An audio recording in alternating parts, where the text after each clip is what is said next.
Muitos pacientes têm dúvidas em como compreender e interpretar o resultado de um VENG, que é o exame também chamado como vectoeletronistagmografia. Nesse vídeo, vamos analisar juntos aqui um exame de VENG. Eu vou explicar como é que a gente analisa e quais são os principais pontos onde a gente chega a um diagnóstico ou não de alguma disfunção do labirinto. Eu sou Larissa Vilela, sou médica otorrinolaringologista. Se você gosta desse tipo de conteúdo, eu vou pedir para que você curta esse vídeo, para que você se inscreva no nosso canal. E se você já fez o exame de VENG, coloque aqui nos comentários como foi o exame, qual foi o seu resultado. Conte pra gente.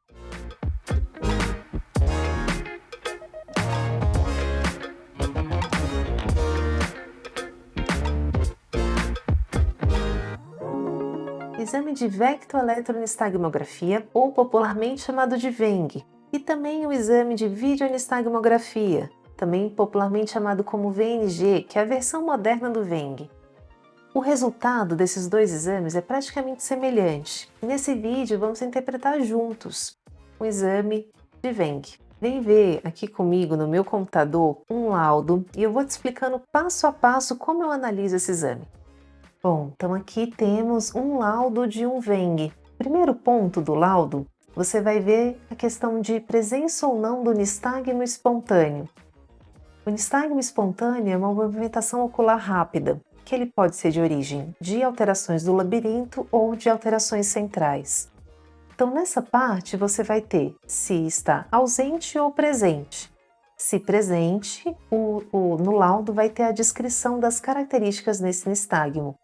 Então aqui na paciente o nistagmo está ausente. Depois a gente pesquisa o nistagmo semi-espontâneo, que é pedindo para o paciente olhar para os lados e para cima e observar se teve alguma movimentação ocular nesse momento.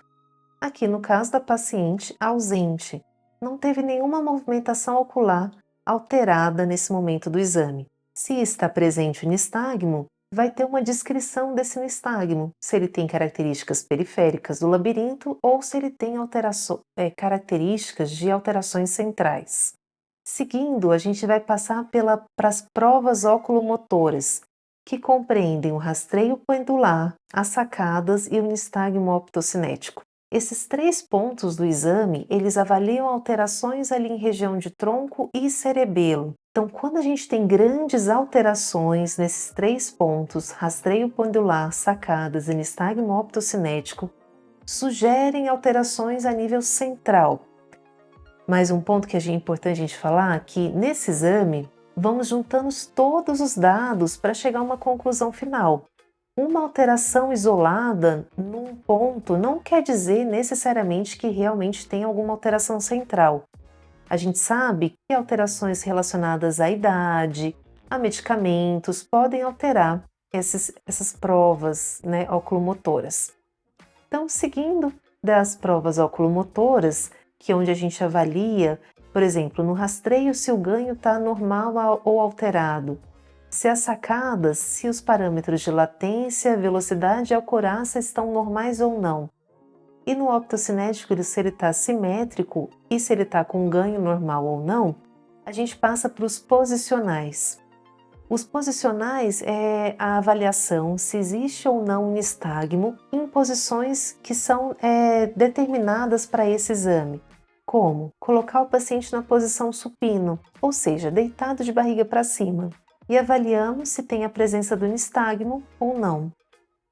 E aí seguindo em cada uma dessas posições. O DLE seria o decúbito lateral esquerdo, ou seja, o paciente deitado de lado para a esquerda. DCE, que seria a torção cervical esquerda, paciente deitado de barriga para cima com a cabeça virada para a esquerda. O DLD, decúbito lateral direito, paciente deitado para a direita. Torção cervical direita, paciente deitado de barriga para cima, com a cabeça virada para a direita. A posição de Rose, que é o paciente deitado com a cabeça pendente para fora da maca, e a posição sentado. Todos esses posicionais, o que se avalia é a presença ou não do nistagmo em cada uma dessas posições. Então, nesse paciente, na posição supino, ele não teve nistagmo, assim como no DLE, no TCE. nem no TCD. Mas aqui no DLD, que é o decúbito lateral direito, ele teve um nistagmo, e aí você vê que quando existe o nistagmo, se existe uma descrição para esse nistagmo. E no Rose também teve um nistagmo e aí teve uma descrição para esse movimento ocular rápido que aconteceu durante essa posição. Então, aqui no caso do Rose, só para exemplificar, a gente teve um nistagmo de 3 graus para a esquerda, sem sintomas neurovegetativos e com efeito inibidor da fixação ocular, que são todas essas características que vão ajudando o médico que vai interpretar o seu exame, se esse nistagmo é sugestivo de uma doença do labirinto ou se de alguma outra doença fora do labirinto, como por exemplo, alterações centrais. E aqui na última parte do exame, que podemos falar até que é a parte mais importante para avaliar o labirinto, que é a prova calórica, a gente faz a avaliação da velocidade angular da componente lenta do nistagmo e isso que é o valor que você vai ver. Em cada uma das provas vai ter um número que corresponde a esse valor de velocidade angular. E é esse número que indica como está a função do labirinto do paciente. Nessa prova calórica, fazemos 4 testes. O teste quente no ouvido esquerdo, o teste quente no ouvido direito, o teste frio na orelha no ouvido esquerdo e o teste frio no ouvido direito. E esses testes, eles estimulam o labirinto. E quando a gente faz essa estimulação térmica no canal auditivo do paciente, esse estímulo térmico ele atinge ali a região de orelha média e consegue estimular o canal lateral do labirinto do paciente. Por isso que quando o paciente faz o VENG, faz a prova calórica, depois desse estímulo térmico, é normal o paciente ver tudo girar, porque teve um estímulo direto para o seu labirinto. E é o movimento rápido dos olhos que acontecem depois desse estímulo, que o aparelho capta o nistagmo que se forma e com isso a gente calcula uma velocidade angular de uma componente lenta desse nistagmo. Isso que mostra para a gente como o labirinto está funcionando. Então, por exemplo, esse paciente ele teve uma resposta de 35 na prova quente em orelha esquerda, ele teve uma resposta em 26 na prova quente em orelha direita, ele teve uma resposta em 9 na prova fria em orelha esquerda e ele teve uma resposta também em 9 na prova fria em orelha esquerda. E aí, tendo esses 4 resultados, a gente consegue avaliar a função do labirinto. Primeiro, avaliando como foi a resposta relacionadas à orelha esquerda e como foram as respostas do labirinto direito. Quando a gente coloca frio em orelha direita, por exemplo, a gente está falando que a gente está estimulando a frio o labirinto direito do paciente. E aí eu pego as respostas do lado esquerdo e comparo com as respostas do lado direito, para ver se tem algum dos labirintos que está com uma função maior do que o outro e se existe algum déficit até quando a gente pega cada labirinto especificamente. Então, primeiro ponto, a gente vai ver a predominância labiríntica, que é o PL, que o normal seria estar em até 19%, aqui no caso do paciente está em 11% para a esquerda, ou seja, está normal, e a predominância direcional, que é se existe alguma variação de tônus ali no sistema vestibular do paciente, causando uma maior predominância de algum dos lados do nistagmo. E esse valor seria até 17% e aqui está em 11%. Ou seja, nesse paciente, os 2 labirintos estão funcionando de uma forma teoricamente simétrica e não existe uma predominância direcional desse nistagmo. E também quando a gente avalia cada um dos labirintos especificamente, a gente vê que as funções deles, olhados um por um, também está dentro da normalidade. Não tem hipofunção de labirinto, que seria outro dado que a gente avalia no exame do VENG. E como eu sei se um labirinto está funcionando bem ou não?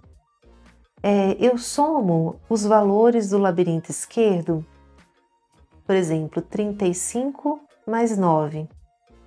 E para ser considerado como tendo uma função normal, essa soma tem que ser maior que 5. Se essa soma fosse menor que 5, teríamos uma hipofunção do labirinto esquerdo. E ela tem que ser no máximo em 62. Aqui, por exemplo, deu 44, ou seja, está entre 5 e 62. Então, está entre o intervalo de normalidade. Se tivesse essa soma maior que 62, a gente consideraria uma hiperreflexia, que pode ter causas neurológicas, medicamentosas ou até mesmo a questão de ansiedade. Pode fazer com que esses labirintos reajam de uma forma excessiva ao estímulo térmico. Então, eu olho o labirinto esquerdo e olho o direito. O direito, as somas dão 26 mais 9, ou seja, 35.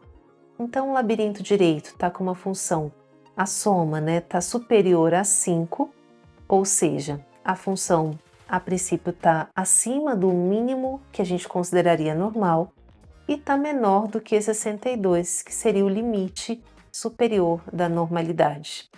Aqui embaixo, no laudo, eles colocaram que teve o EIFO presente nas 4 estimulações calóricas, ou seja, quando o paciente abriu os olhos, ele teve o efeito inibidor da fixação ocular presente e adequado, o que é um bom sinal de que a supressão do estímulo labiríntico foi adequada com a fixação do olhar. E aí geralmente tem uma conclusão do exame. Então, exame com alterações de oculomotricidade, e aqui a gente percebeu que tinha alterações no rastreio, algumas alterações aqui de sacadas e no óbito cinético. Então, tinha alterações de oculomotricidade, tinha nistagmos posicionais de características periféricas e eu complementaria de que a prova calórica está dentro da normalidade. O médico vai pegar todas essas informações desse exame, junto com história, exame físico, e vai chegar a um diagnóstico correto da alteração do labirinto. Bom, era isso que eu queria te trazer, espero que tenha ajudado esse vídeo. Se você gostou, vou pedir para que você curta, para que você compartilhe. Vou pedir também para que você se inscreva no nosso canal. Se ainda ficou alguma dúvida, deixe nos comentários.